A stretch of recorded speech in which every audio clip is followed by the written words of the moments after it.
Number one, put God first. Put God first in everything you do. Everything that you think you see in me, everything that I've accomplished, everything that you think I have, and I have a few things, everything that I have is by the grace of God. Understand that. It's a gift. 40 years ago, March 27th, 1975, it was 40 years ago, just this past March, I was flunking out of college. I had a 1.7 grade point average. I hope none of you can relate. I had a 1.7 grade point average. I was sitting in my mother's beauty shop. They still call it beauty shops now? What they call it now? Yeah, I was sitting in the beauty parlor. I was sitting in my mother's beauty parlor, and I'm looking in the mirror, and I see behind me this woman under the dryer. And every time I looked up, she was looking at me, just looking me in the eye. And I didn't know who she was, and I said, she said, somebody give me a pen, give me a pencil, I have a prophecy. March 27, 1975, she said, boy, you are going to travel the world and speak to millions of people. Now, mind you, I was flunked out of college. I'm thinking about joining the army. I didn't know what I was going to do, and she's telling me I'm going to travel the world and speak to millions of people. Well, I have traveled the world, and I have spoke to millions of people. But that's not the most important thing, the success that I had. The most important thing is that what she taught me and what she told me that day has stayed with me since. I've been protected. I've been directed. I've been corrected. I've kept God in my life, and it's kept me humble. I didn't always stick with him, but he always stuck with me. So stick with him in everything you do. If you think you want to do what you think I've done, then do what I've done and stick with God. Number two, fail big. That's right. Fail big. Today's the beginning of the rest of your life, and it can be very frightening. It's a new world out there. It's a mean world out there, and you only live once. So do what you feel passionate about. Take chances professionally. Don't be afraid to fail. There's an old IQ test, was 9 dots, and you had to draw 5 lines with a pencil within these 9 dots without lifting the pencil. The only way to do it was to go outside the box. So don't be afraid to go outside the box. Don't be afraid to think outside the box. Don't be afraid to fail big, to dream big. But remember, dreams without goals are just dreams, and they ultimately fuel disappointment. So have dreams, but have goals. Life goals, yearly goals, monthly goals, daily goals. I try to give myself a goal every day. Sometimes it's just to not curse somebody out. Simple goals, but have goals. And understand that to achieve these goals, you must apply discipline and consistency.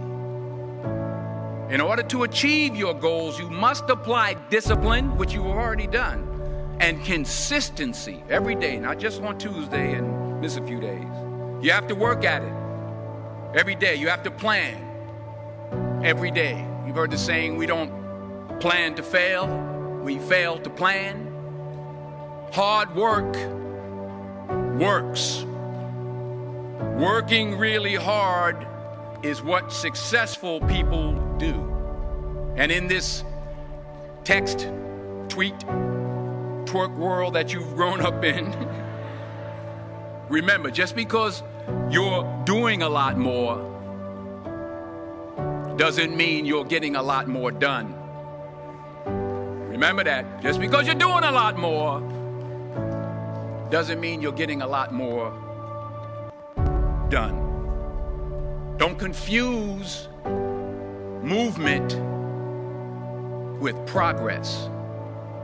My mother told me, she said, yeah, because you can run in place all the time and never get anywhere. So continue to strive, continue to have goals, continue to progress. Number 3,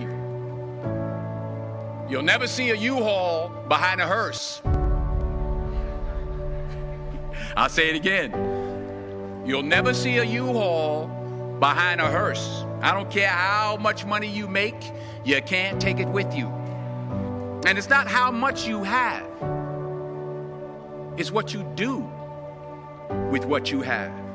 We all have different talents. Some of you will be doctors, some lawyers, some scientists, some educators, some nurses, some teachers. Yeah, okay. Some preachers. The most selfish thing you can do in this world is help someone else.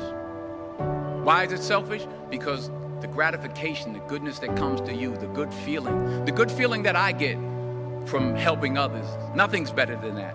Not jewelry, not big house I have, not the cars, but it's the joy. That's where the joy is, in helping others. That's where the success is.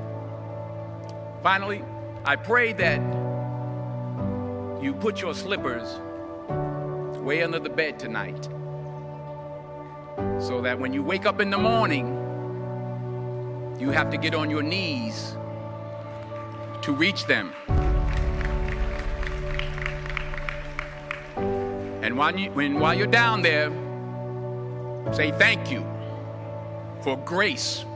Thank you for mercy. Thank you for understanding. Thank you for wisdom. Thank you for parents. Thank you for love. Thank you for kindness. Thank you for humility. Thank you for peace. Thank you for prosperity. Say thank you in advance for what's already yours. That's how I live my life. That's why I am. One of the reasons why I am today.